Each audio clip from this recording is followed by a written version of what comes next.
ఇప్పుడు వచ్చిన బెస్ట్, ఇప్పుడు చేసిన బెస్టేనండి. నాకు నాకు నాకు బెస్ట్ అనిపిస్తే పక్కన వాళ్ళకి ఏమనిపిస్తాయి నాకు తెలియదు, కానీ నేను చేసిన అన్ని కూడా నాకు బెస్టే. నాకు ప్రతిదీ ఒక్కొక్క మూవీ నాకు ఒక్క మూవీ నాకు వేరే మూవీ రావడానికి దోహదపడింది అనమాట. సో ప్రతి ఒక్క మూవీ నా బెస్టే అని అనుకుంటాను. ఇది బెస్ట్ అది బెస్ట్ ఏమీ లేదు.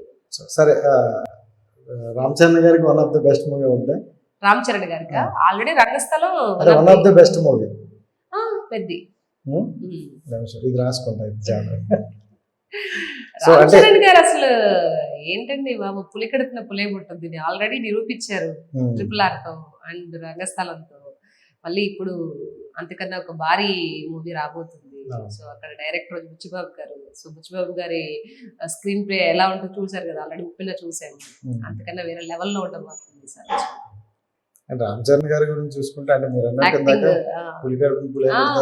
అలాగా అంటే ప్రతి ఒక్క సినిమా కూడా మెగాస్టార్ గారు వారసుడండి.